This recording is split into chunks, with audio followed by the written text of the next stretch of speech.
Good evening, folks. Thanks for joining us this evening at Storm Surge for the second of our speaker series for the 24-25 season. We're delighted that you're here with us.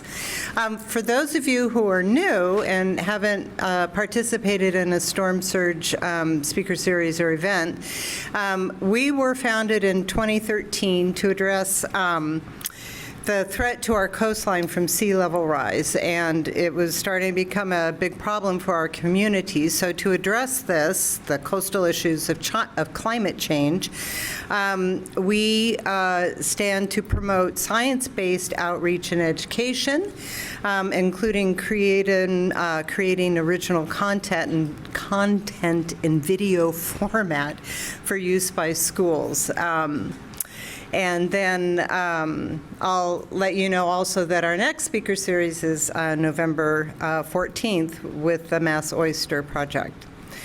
But this evening, I want to first thank members of the Newburyport Resiliency Committee. They are our co-hosts this evening. If we have any folks from the Resiliency Committee, if you could just raise your hand. Great. Thanks. Glad you're here, and thanks for the sponsorship. We're delighted to welcome our speakers this evening, Shelley McComb and Brian McCormack, the Coastal Resilience and Processes Specialist from the Woods Hole Oceanographic Institution Sea Grant Program. That was a mouthful. They're going to share their expertise with you this evening on safeguarding properties, and they'll cover practical steps from strengthening physical structures to securing adequate flood insurance and creating emergency plans. The session is also going to highlight the significance of long-term resiliency strategies, which include participation in community planning for climate adaptation. And finally, they will also share insights into the basics of the FEMA and MEMA flood mitigation grants. We also extend our thanks not only to the Resiliency Committee, but also the City of the Newburyport that allows us to use this beautiful space, and to the Greater Newburyport Community Media Hub. They film and post this for our local television channel for those who aren't able to be with us this evening. We also thank you for coming.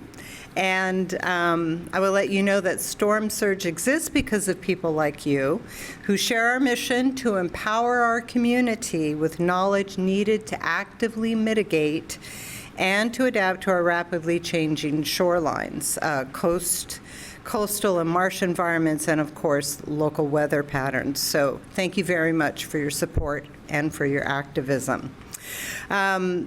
There's one quick update I wanted to give you. At our first speaker series, we introduced you to the skill lab that is being sponsored by Change is Simple. Storm Surge has committed to funding a pilot program with the second and fourth graders here in Newburyport. We had a $4,500 goal. We had a wonderful matching gift grant as well, and we're just about $950 toward reaching that goal. The first skill lab is actually next week with the fourth graders, and then the second graders will be in, I think, in April. So we're really excited about this pilot program. We're hoping will lead to then a more permanent program with the skill lab so that all children in all grades can participate in this, what we think is an important educational process. There's more details on the flyer on your seats, so thank you. And so that's it for me. And I would like to welcome Brian McCormack. Thank you. All right, thank you, everyone. Apologies for the technical difficulties. I promise it'll be worth it. But again, I'm Brian McCormack, and I am the Coastal Processes and Hazard Specialist with the Cape Cod Cooperative Extension and Hui Sea Grant. It's quite a mouthful. I have business cards if you want to actually try to remember it. I can get them out to you. But I'm here tonight to give you a little bit of the science behind the sand. And so I always like to start with a bit of a roadmap so that we know what we're going to talk about, kind of where we're going. And we're going to start with some glacial geology. Actually, Storm Surge already has a great talk on the glacial geology of this area on their website. Highly recommend you check it out. But then we're going to move into some climate change, some sea level rise and storm impacts, and then tie that into coastal processes. What that means for the sand on our beaches, our homes, and then we're going to look at some ways that we try to protect our homes and our families. And that ties a lot into the Massachusetts Wetlands Protection Act. That's going to determine a lot of what you can and cannot do, and sometimes why you don't want to do things. And I unfortunately won't be able to answer all of your questions tonight with probably the detail that you're looking for. So I want to give you guys the tools where you can go out and have the resources to find the answers to hopefully most of, if not all of your questions. And so my overarching goals for this talk are to provide you with foundational knowledge of coastal systems. And from that, build some intuition on how to interpret the changes that you're seeing, kind of what you see from day to day and over the years, and then start to tie that all together so that you have a better understanding of what you might see in the future. And I was also told that you guys really like the science and data, so I went pretty heavy on the science behind this. I promise it's not too bad, we'll get through it, but we'll have plenty of time for questions just in case. So we start back with a really big ice cube called the Laurentide ice sheet. And during the last ice age, we had a glacial maximum where this big ice cube was up to 2 miles above our head. And it extended down to what we know today as the islands, Nantucket, Martha's Vineyard, and for any of you geology nerds, during the Pleistocene. But global climate changes, and we know that. A lot of it is sometimes from us, but it happens on its own anyway. One thing to note about that, we'll focus on the rates in a little bit, but the rates are what we're responsible for. But as the climate changes, that ice begins to melt, and it begins to retreat back to the north. And so here's an idea of what that kind of looks like in a nice cross-section. So that ice is massive.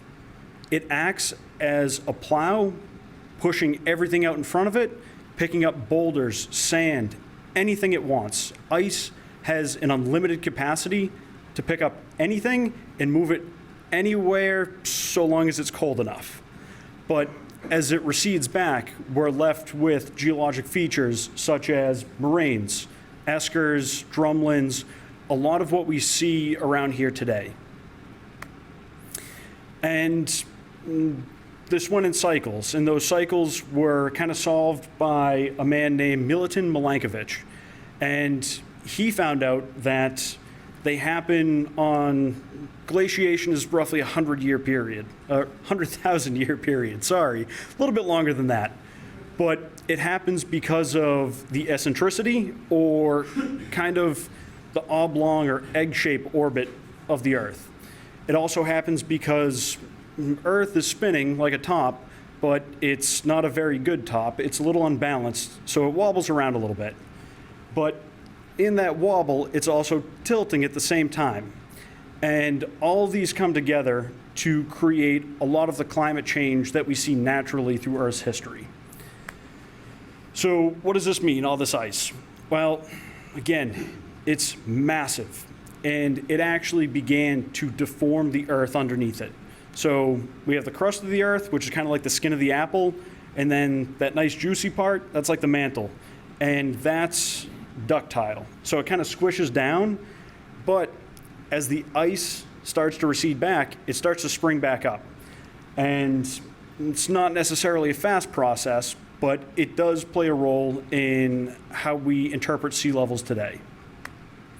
And so to calculate the gravitational self-consistent, I'm just kidding. But like I said, that ice is massive, and with all that mass comes a lot of gravity.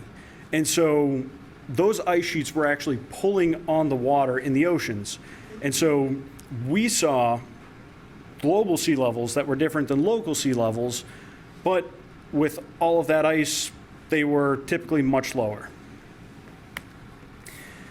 And we, of course, have the ice melt. So this is one that we are all very familiar with, and it's one that is one of the biggest problems. We have glaciers, ice sheets, Greenland, Antarctica. They are losing a lot of ice, and that becomes water. That water flows out to the oceans, and that is bringing sea levels up. We also have thermal expansion, and this is the second big one. And this is one that we think about, but it's kind of tough to understand how that actually works. And so what it is it's all the little molecules that are picking up energy, and they start to bounce around and bounce into each other. And as this happens, they want more space. As they keep going back and forth faster and faster, they want to expand in the path of least resistance. Unfortunately for us, that is up. And so as the water warms, it starts to increase sea levels. And here we can see a graph going back to 1981. And you can see the steady rise in global global sea surface temperatures. That orange line was 2023. The black line above that is 2024. This is pretty scary. And so we all kind of know how this works. We send a lot of greenhouse gases into the atmosphere. The planet warms. That thermal expansion and ice melt start to bring sea levels up, and that's causing a lot of the problems that we see today. And humans are pretty good. We get very curious. We like to know things. And so we started to measure sea levels. We started to notice those changes, and we wanted to know what was going on. And so here you see sea level rise in Boston from 1970 to today. All those blue lines down at the bottom, it's back towards 1970. You see that line that represents the present? It's about 8 inches higher. That's 8 inches of sea level rise that we have measured since 1970. The problem is that these rates are getting faster and faster. And not only that, you look out to October, you see a lot of spikes. This warm water is sticking around longer. And it's probably going to get worse. In fact, it's almost certainly going to get worse. So these processes we have kind of set in motion. And the Earth takes a long time to react to things. But you kind of start the snowball, push it down the hill. We've started that, and it's going to keep going. And so between 2000 and 2100, we're expecting about 3.9 feet of sea level rise. And to put that into perspective, that's like a major storm. Some of the biggest nor'easters we've seen in recent years, that water level becomes our everyday high tide.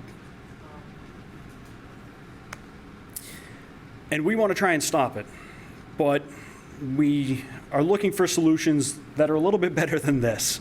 This is very inventive. This was up in Provincetown, and it did work, but doors are typically about 30 to 36 inches. I think these were 30-inch doors. We're going above that. We need something better than this. And I want to circle back to that thermal expansion because that has other unintended consequences. It also leads to more powerful storms. And we have seen this very recently with some very unfortunate consequences. All of that heat energy, it drives hurricanes. And so we start to rank them.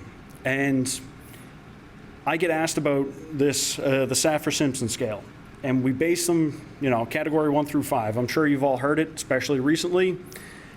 One of the things that people ask is, well, you say storms are getting more powerful. Do we need a Category 6? Category 5 leaves areas potentially uninhabitable. So the wind speed of the storm, it doesn't matter to the storm. It matters to us.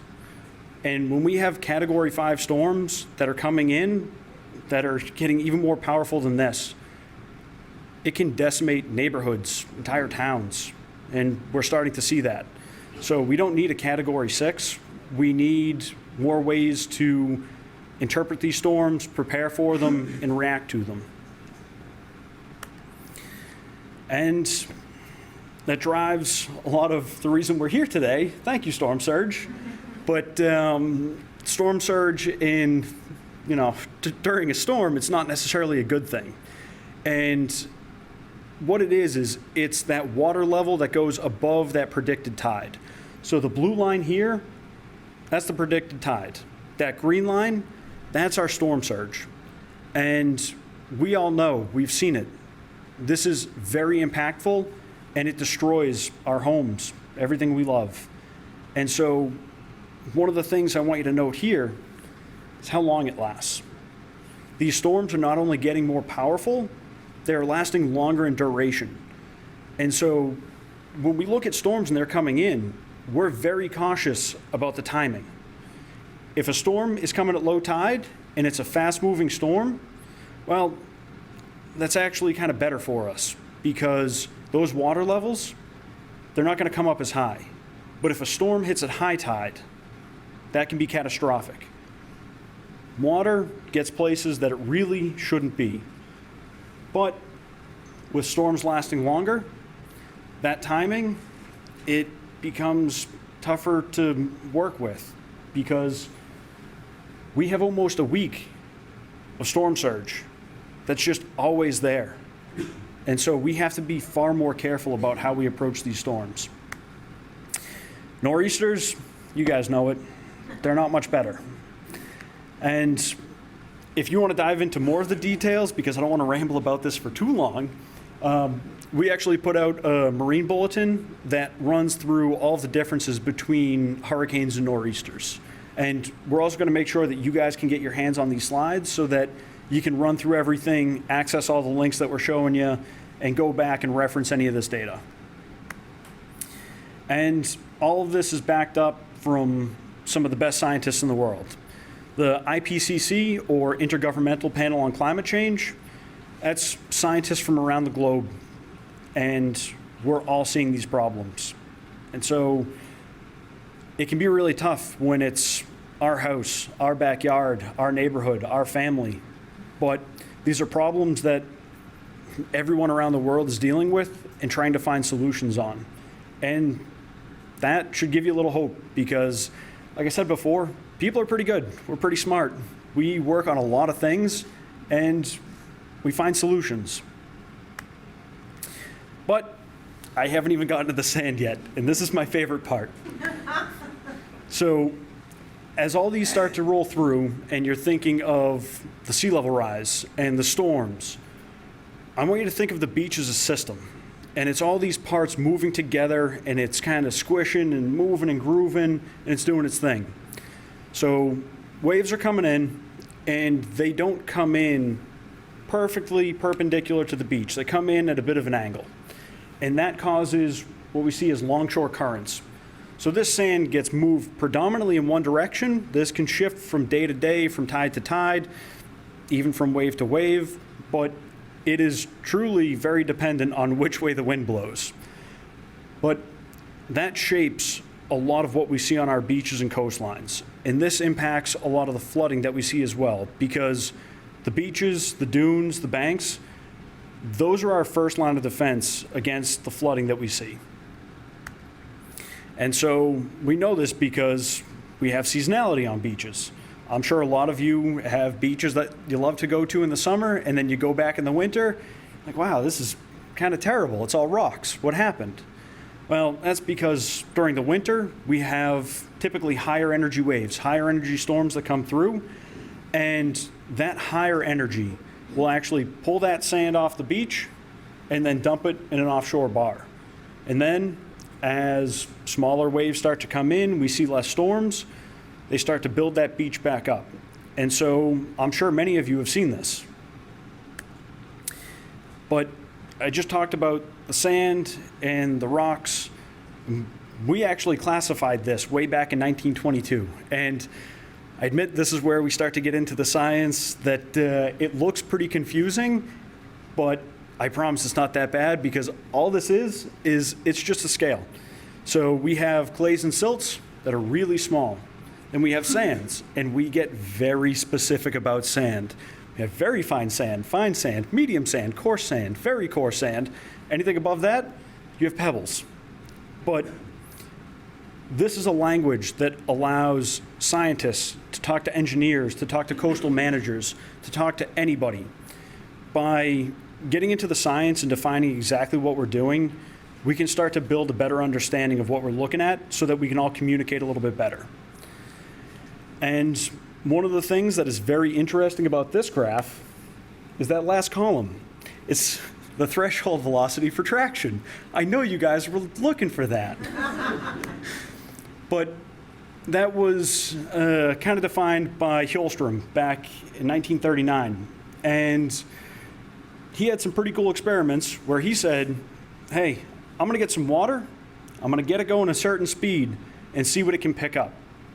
And so we see here that depending on the flow speed, that depends on what's going to happen to what's on the beach. And so as we start to look at storms and understand what's coming in and how these systems interact, we can start to say, okay, well, we're going to have this much energy coming in, and I know the beach looks like this right now. What does that mean? And we can get deposition, which means that things are just too heavy. A wave and a boulder the size of this room, it's going to need a really big wave. But we also have transport, where little grains of sand or pebbles, whatever it may be, they start to roll around and bounce off of each other and slide back and forth. And then our least favorite part, when these flow velocities get high enough, we have erosion. All these sediment grains that are on a beach, they just get taken right off. And this relates back to the waves. So we have two kinds of waves that I want to talk about tonight. We have deep water waves and shallow water waves. So waves represent the energy that's in the ocean. It's wind blowing across the surface, and it's taking that energy through friction, and it's starting to move that water. But that energy dissipates through the water column. And eventually, with that friction, those water molecules are rubbing together enough where that energy just kind of dissipates as we get deep enough. The problem is that the water isn't always deep enough. And so we end up with shallow water waves. And that's what causes a lot of our problems. So shallow water waves, that energy starting to rub. And then we go back to that flow velocity and the grain size, and we tie it all together to figure out how much erosion we're actually going to be seeing. One of the big problems with sea level rise is that these shallow water waves, they get to reach higher up the beach. And with that, they reach sediments that were maybe blown by wind or dunes, and those grain sizes are going to be smaller. So we start to see a little bit more erosion. And this is a gradual increase in all of these factors of the system coming together to show us what we see today. And this is it. I know many of you have seen it, but these are some of the problems that we're running into. And so this is terrifying. And this kind of thing breaks my heart, because it's not my house, but it's somebody's house. So we want to try to protect our property. What can we do? Well, we can do a lot, but we sometimes have unintended consequences around the things that we do, so we put some regulations around it. And I technically work for the government, so, I gotta kind of do a little hand waving here. But these regulations do actually help us out tremendously. And the Wetlands Protection Act covers things like coastal beaches, coastal dunes, salt marshes, and these went into effect on August 10th, 1978. So depending on what you want to do with your property, when your house was built is going to have a big influence on what you can actually do. But there's a great document that's linked at the end of the slideshow called the Coastal Manual, and that will help you decipher a lot of what's in the Wetlands Protection Act, because I imagine maybe a couple of you are lawyers, but I'm not, and so reading the actual laws, it's a little dry and it's a little tough to understand. But you'll also probably work with the local conservation commission to figure out what you can and can't do, and if it's even a good idea. And some of those ideas include things like revetments, gabion, coir. These are kind of different levels of solutions that we can get into. There's also a handout that you probably walked by when you came in. It runs through a lot more of these solutions and different things that you can do. But like I said, a lot of these things have unintended consequences. So when we look at sediment transport, something that helps to keep the beaches the way they are, when we start to add infrastructure onto the beaches, well, they start to have an impact. And it may not be very good. And I think a lot of you've seen that locally. And there are also soft solutions, but these still have a lot of those same impacts from your revetments, your seawalls, your bulkheads. And not only that, they start to break down over time. Wind, waves, sun, these things are meant to be biodegradable. They're supposed to work with the system a little bit more and let the beach kind of still do its thing while offering you some measure of protection. Problem is they might only last a year. They might last a decade, but if they do last a decade, they may have put them in the wrong spot. But you're stopping the system from doing what it wants. And that's not necessarily a good thing. So you want to add sand back so that you can let the system maintain. And this comes in the form of nourishment. And so typically how we kind of figure out how much sand you have to bring in, it's the length of the revetment that you wanted to put in versus the erosion rate versus how high that feature is. So your bank behind it. And that's going to give you a volume every year that you have to bring in. And this comes from things like upland sand mining, dredge sediments. And part of the problem is sand is very expensive. It is, I am glad I don't have a revetment in my backyard because I would go poor. I've seen people who spend thousands of dollars every year on sand. And I've talked to people who said, I bought this house because I worked my entire life for a place like this. And I budgeted out every single penny. Taxes, insurance, food. The one thing I didn't account for was the sand. And that started out at $3,000 a year. And I could make it happen. Next year it was $5,000. The year after that, it was $7,000. And said, I'm spending $10,000 a year on sand, and I cannot afford it. But without that sand, we might be doing a lot of harm to our neighbors, to the entire system as a whole. And so these are things that you have to think about when you want to protect your own property, because some of you might not like your neighbors, but it is really nice to have neighbors and keep your neighborhood, everybody safe. And you can't fool Mother Nature. So when you put something like this in, all of that energy that we talked about, it's got to go somewhere. So on a natural beach, what will typically happen is waves will run up and that energy will slowly dissipate and it'll run back.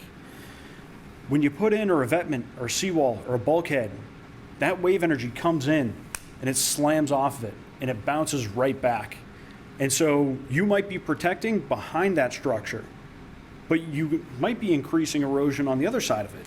So that beach out in front that you love to go sit on at the end of the day, watch the sunset, that may be going away faster because of what you're doing.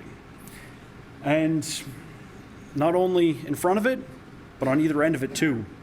Waves like to wrap around because when Mother Nature wants something, she's probably going to get it eventually. So we have to learn how to work with these systems and figure out what we can do to slow that wave energy down over longer periods, not put in hard barriers. We don't see those in nature, and we want to work with Mother Nature. So things like bringing in sand, which I know has had its problems, but when you can do it with enough timing and plant beach grass and put in salt marsh, it's that same area. This was, September 20th, just a couple weeks ago. We had a big storm down the Cape, a lot of wind.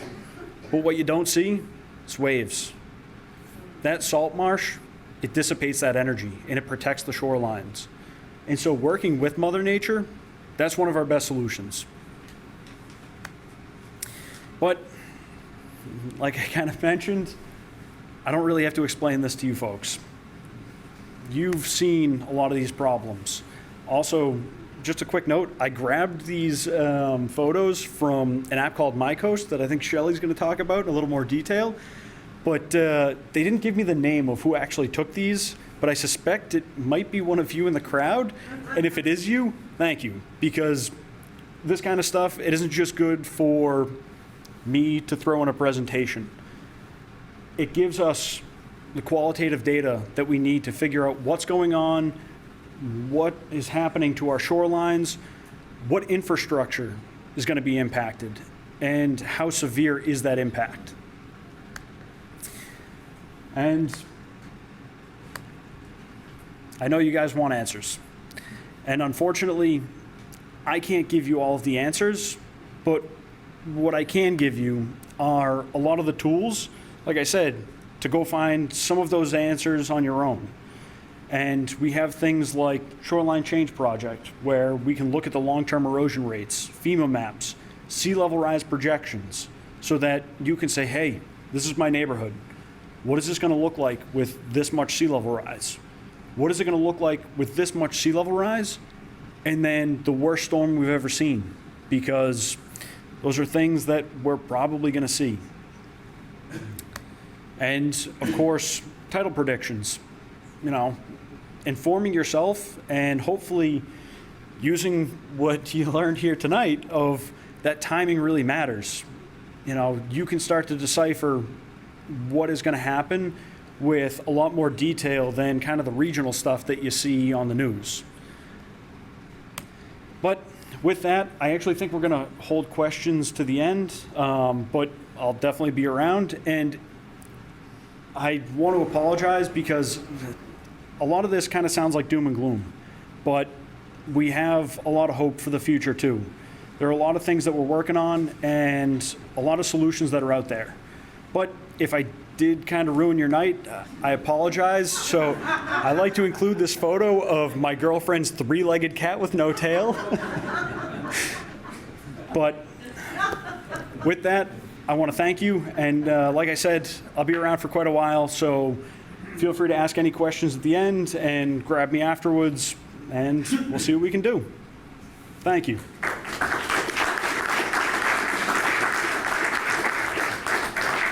Switch to mine for Kelly. Shelley's. Awesome. Thank you. Thanks, Brian. Well, you must always have to go after him.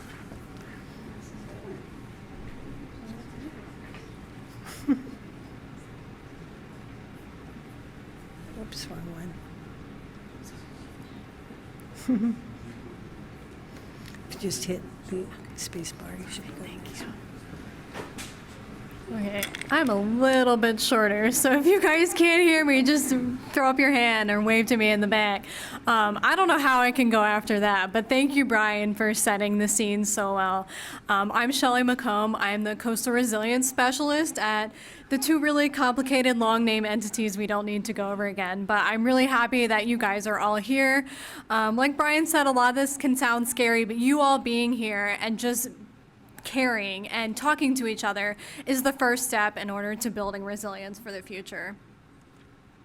So, I also like to start off with a little laugh. I love Christmas, and we're getting closer, so this is what you are going to look like before you protect your home from flood damages, and hopefully you're going to be like Kevin after you protect your home from flood damages. I'm sorry my formatting's a little wonky, but just some common myths that I'm hoping to debunk with you guys. Also, the homeowner's handbook, I see a lot of you guys have that. This goes over the myths too, but was anyone here during Hurricane Bob? Okay, we got a couple, yeah. So if I survived Hurricane Bob and the nor'easters of 2018 and 2023, I'm sufficiently prepared. You might be, you're probably definitely a sturdy individual. Another thing I'm going to talk about, strengthening my house is too expensive and not worth the effort. We had a 100-year storm recently, so we won't see another storm that big again for another 100 years. It's also not true. My house has never flooded in the 40 years I've lived here, so it never will. I have a friend in Asheville that was living in the 1 in 500 years floodplain, and her home was demolished. So you never know. But I don't want to scare you guys. I just want you guys to be prepared. So thank you. So I think Brian set the background really well.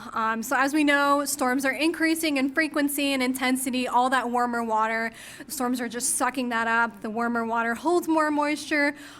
We don't want to look like the Outer Banks, guys. So. Again, there's a lot of data on this slide, but what I want you all to take away from this is that, like Brian mentioned, sea levels have risen about 6 to 8 inches in the past 40 years. So the blizzard of 1978 was the previous record for the highest storm surge in Boston. In 2018, that record was broken, and we can account that extra rise, I need a pointer, because of sea level rise, that storm surge.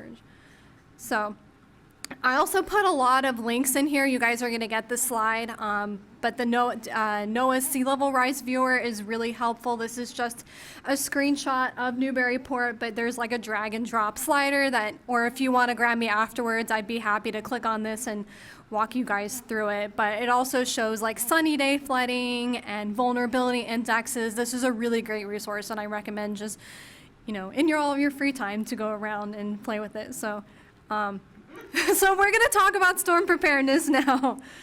Does anyone watch The Office? Yeah. So storms coming, but maybe it's like this time of year where we're just starting to think about nor'easter season. So I'm going to go through how to reinforce your home and your assets, know what your risks are, know what to do in an evacuation, and go through your town's resources. So I know that Newburyport has a really great climate resiliency plan, and it's long. I skimmed through it, but I recommend that you guys take a look because there's some really good information in there. And then also at the bottom is a link to that homeowner's handbook. So a couple of my screenshots are from that. So if you want to follow along as I'm going through, feel free to, or I can, where you can get a digital copy. So before a storm, well in advance, we're thinking about this now as it's getting colder.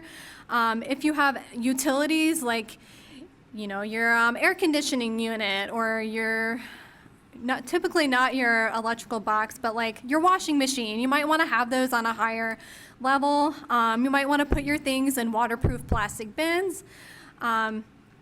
Strengthen your roof. I'm going to show you a way to do that. If you want to buy a generator, make sure you have plenty of gasoline, have batteries, and I like pictures, so I want to show you guys this. Oh. Okay, so this first picture on the upper left is an H3 clip. They're like 50 cents at the hardware store. I'm not a contractor or a handyman. They'll be able to show you how to install this, but they're really cheap. If you put a couple of them on your home, it just resists that lateral uplift, so it keeps all of the connections in place. And then the next picture on the top right shows flood vents. So I know you guys, if you've been out on Plum Island, like a lot of the homes are elevated, and some of them I did see had flood vents.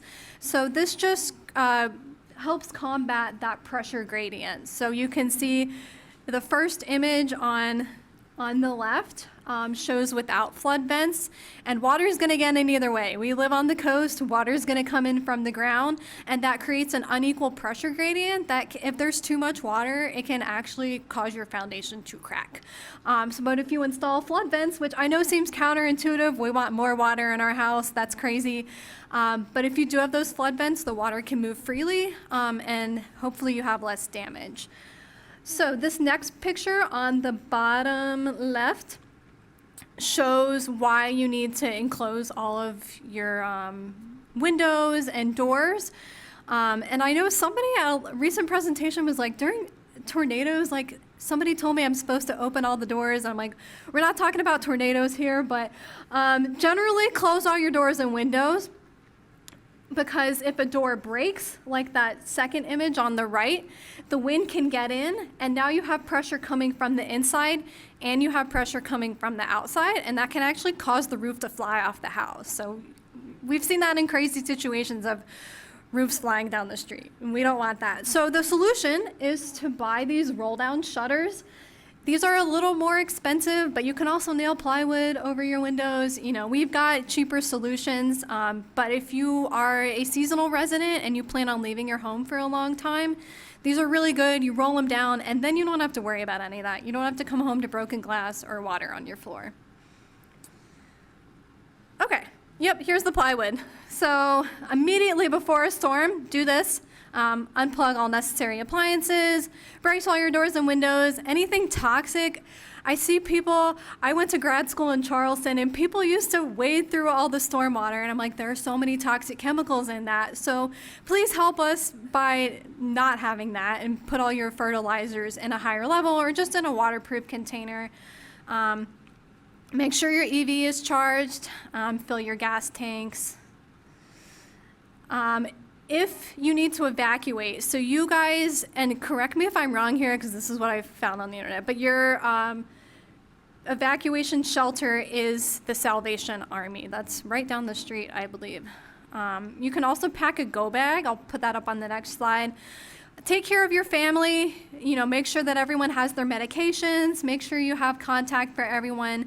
Also keep in mind that a shelter might not be plan A, it might not even be plan B or C. It might be moving inland, it might be securing your home, it might be going to a family member's. Shelters are very primitive.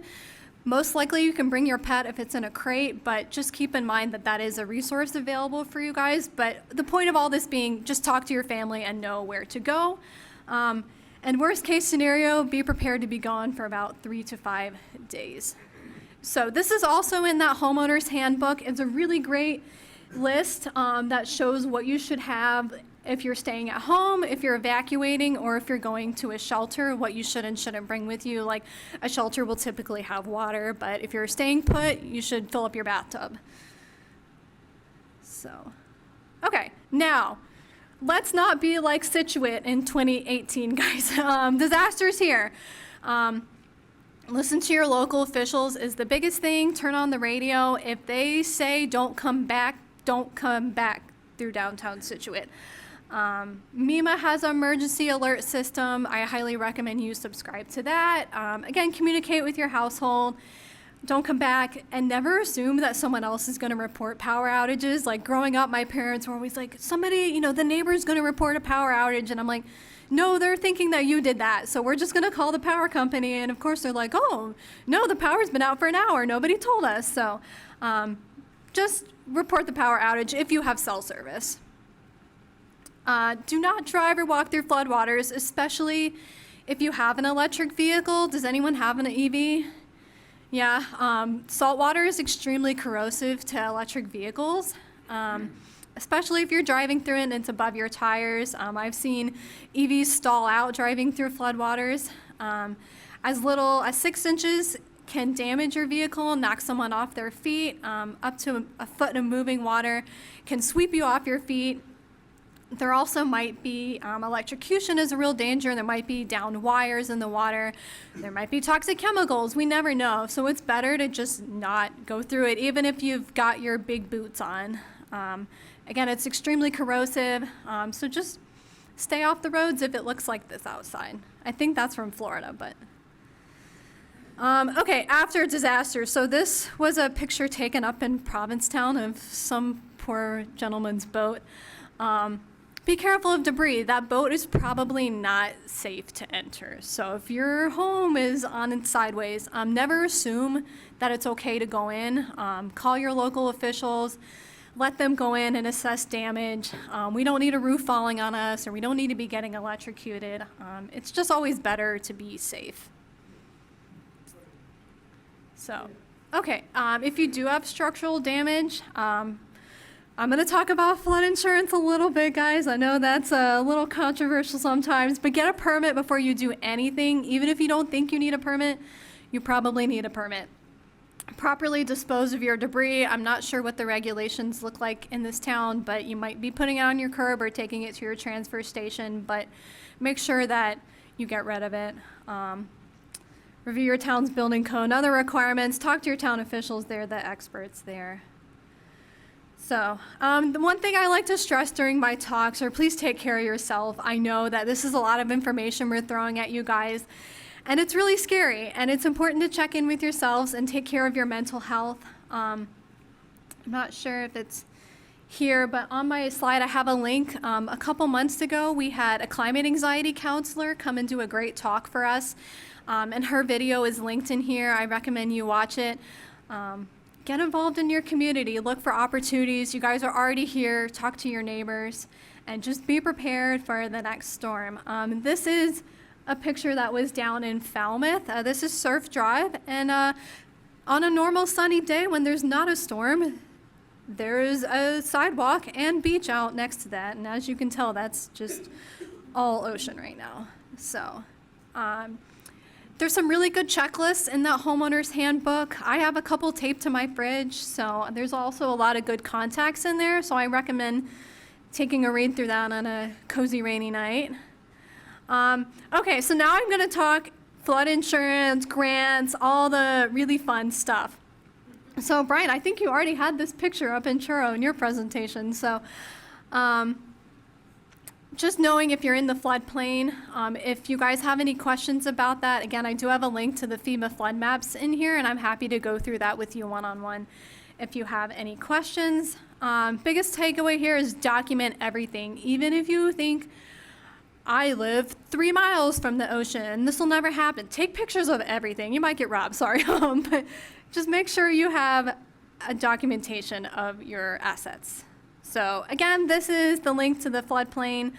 About 75% of all presidentially declared disasters involve flooding, and about 25% of all flood insurance claims come from outside the floodplain. Mother Nature, as we heard, doesn't do what we tell her to. She doesn't like to follow lines on a map, so just because you live outside the floodplain doesn't mean that you might not be vulnerable. So there's a lot going on here. This is just about the cost of flooding. So if you're thinking, I don't need flood insurance, I'm gonna get disaster assistance. Well, disaster assistance is a loan. You have to pay it back. And there's interest in that. So this shows why it might be worth your while getting flood insurance. The cost of 6 inches of flood versus 1 foot, there's a whole bunch of numbers on here, but basically water does a lot of damage. That's the big takeaway here. So now I'm going to talk about flood insurance. And please, if you have any questions, our colleague Shannon Holst is our floodplain specialist, so she would be happy to answer any of your questions. Most likely you will get a policy through the National Flood Insurance Program. There are some private markets out there, but there's different types of flood insurance. There's contents, there's structural. I'm not going to go into all of that because, again, that's Shannon's realm, but I know that seems like an added expense. Our homeowners insurance is going up, but homeowners insurance does not cover flooding. We've seen that a lot with the storms recently, that I have a lot of friends back home in South Carolina that are, ranting that, oh, my homeowners insurance doesn't cover flood damage. And, I know that's hard, that you need another policy and one more thing to pay for, but it's worth it if you do get flooded. So reach out to Shannon if you have more questions, or reach out to your local agent.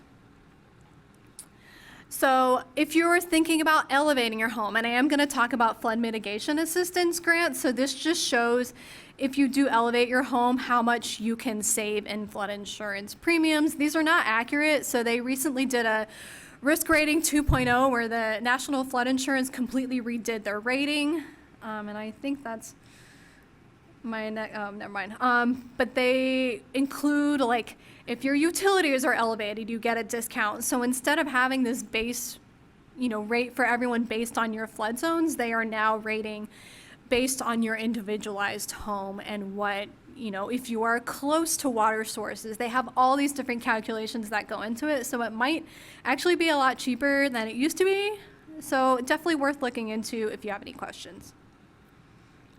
Okay, I'm going to talk about the community rating system just briefly. So this is a national program through the National Flood Insurance Program that gives discounts to individual homeowners based on actions that the town takes to reduce your flood risk. So it's a lot of work for the town, but the town is taking actions and you all benefit by getting discounts on your flood insurance premiums. So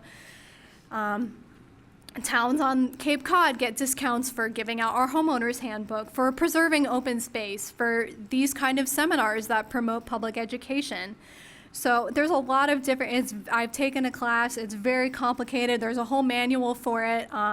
Again, it is a lot of work for your town, but the individual homeowners get to benefit. And if you're interested, you should definitely look into it. Because on Cape Cod, since the community rating system was instated, we have saved policyholders $2.5 million.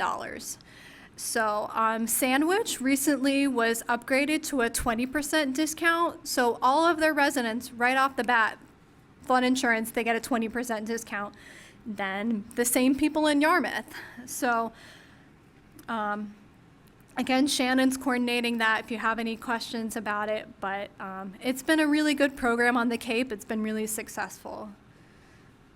So, okay, now I'm going to talk money because that's what everyone wants to know about. How do I pay for this? It's really expensive.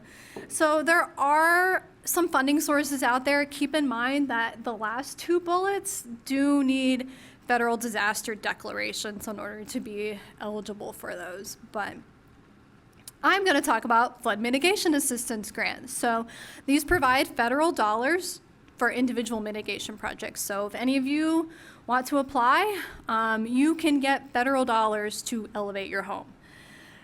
It's not that easy. I wish it was. So it is quite a lengthy process. You have to have someone from the town apply on your behalf. So in Scituate, they have their coastal resource specialist, I can't remember her job title, but this is a lot of what she does, is these applications that she submits on behalf of the homeowner.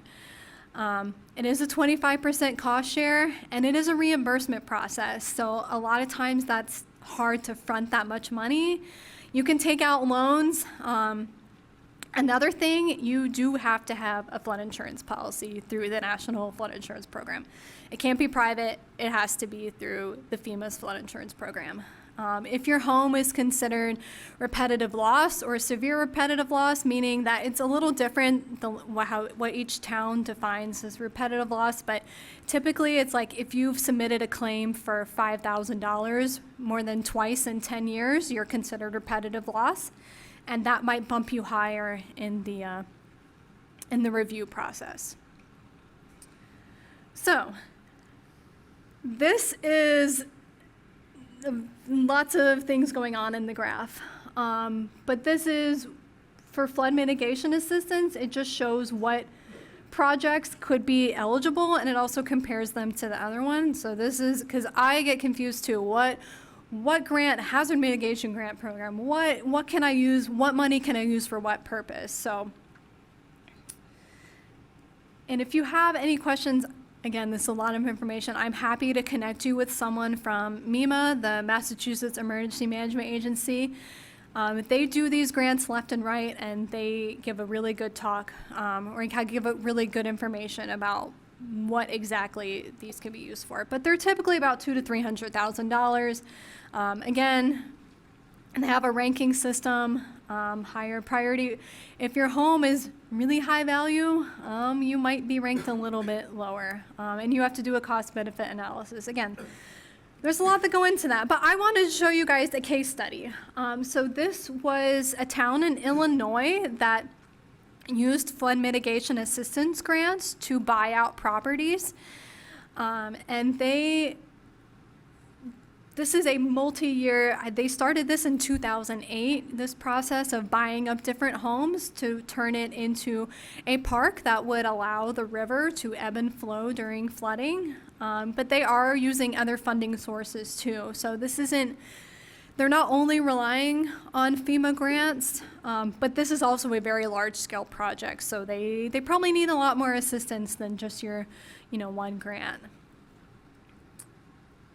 But okay, so I wanted to talk about some other helpful resources. So on Cape Cod, our regional planning agency, the Cape Cod Commission, developed these flood area design guidelines, which I have linked in here, and this is a screenshot from them.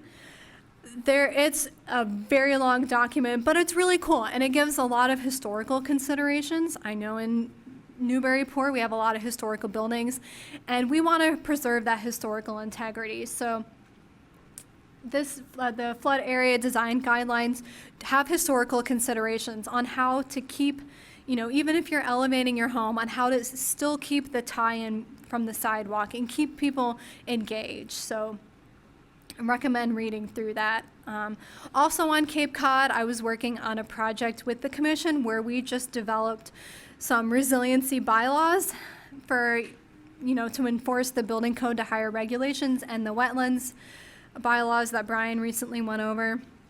Now, we worked on this for 2 years, and we, put them out, and they're great, but we need the towns to go through town meeting to adopt them. So, again, things are a little complicated, and, hopefully towns start adopting these soon. Maybe you guys will adopt them.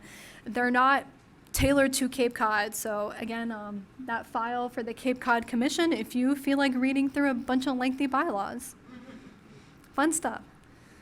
Okay, so I want to end, I know we've thrown a lot of information at you guys, and I want to end with some calls to action. So Brian mentioned My Coast a little bit, and this is a screenshot that someone in your community took earlier this year in April. So My Coast, you can pull out your phone right now and go to mycoast.com. You can make an account, and you guys can become a citizen scientist. So Brian and I are part of a storm team activation unit that we get deployed when there's storm comings to help document damage. We are a part of an official team, but that doesn't mean that you guys can't help us. We are just making sure that all the areas get covered. But this might have been taken from one of you. It's a free app. Anytime you see damage, report it, and you can scroll down and you can check off impacts to eroded beach, eroded dune. So, and the state uses this information and they send it to the National Weather Service so that they can better predict future storms. They also use it to shape their bylaws and regulations at the state level. So don't think that this is a waste of time. Brian and I use this app on a regular basis, and it's really cool to look back through and see what is happening from, a time change point of view. Be prepared. Again, take care of yourself, guys. We've thrown a lot of scary information at you, and I don't want this to be scary. You all are here at 8 o'clock on a Thursday night. You all are interested in the same things, so talk to each other. Go home and pack your go bags.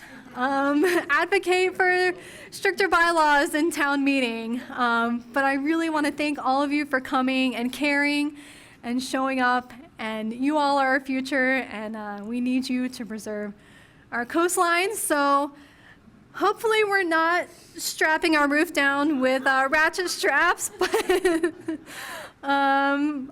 thank you all. And if you have any questions, Brian, you can come up here and we can answer any questions for you guys.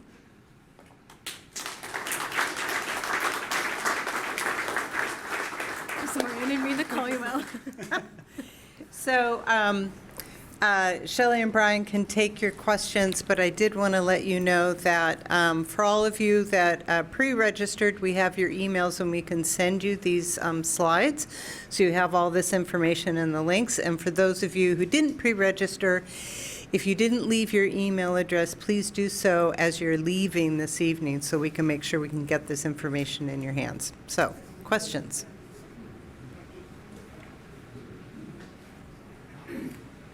How long do we have to wait for the next ice age? We have to The question was, how long do we have to wait for the next ice age? So, those Milankovitch cycles, it's a 100,000 year kind of glaciation, interglaciation cycle. They're a little squishy and they move around a little bit, just like most things with Earth. But we kind of should be going back into one now. It's usually about 90,000 years of what we think of as a glacial period, and then 10,000 of interglacial. And if you look into it, you see there's a really sharp curve, and that's the sea level flies up and down with those glaciation periods. But even with that, the rates we see today are still like 2 to 2.5 times just the natural deglaciation cycle. So to actually answer your question, we're not going to see one because human-induced climate change.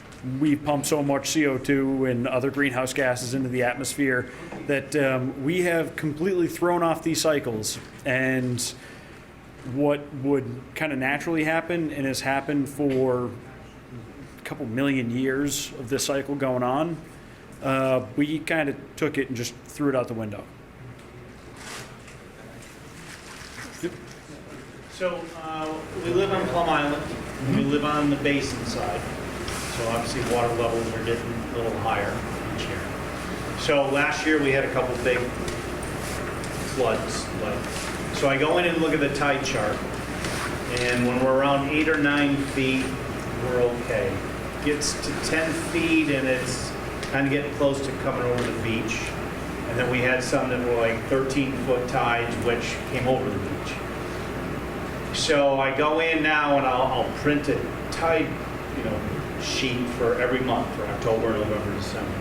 So I'm looking at the next 3 or 4 months, and so far I don't see any tides over like 10 feet for November, December, January, February. How accurate is a tide chart for February, like right now? Yeah, so the question is, how accurate are tidal predictions? And they are very accurate. The problem is it's the weather and the changes to the beach that influence how those tides are interacting with our coastlines, our homes.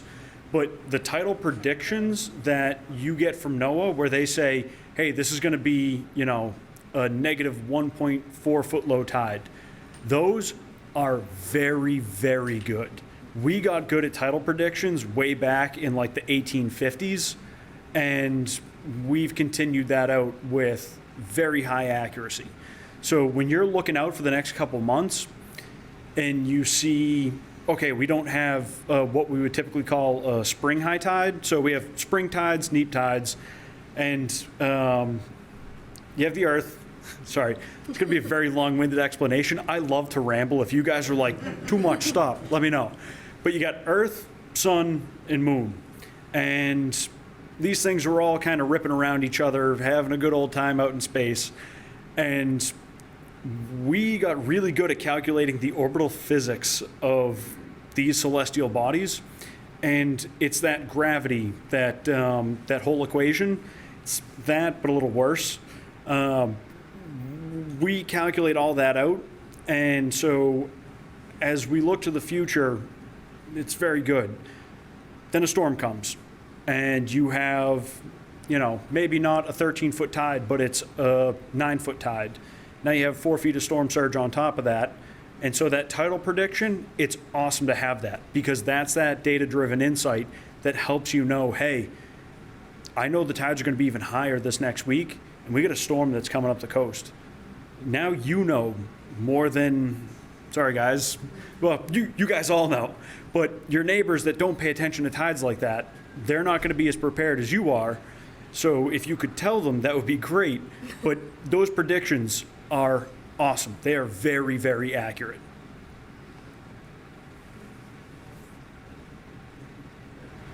Anyone else?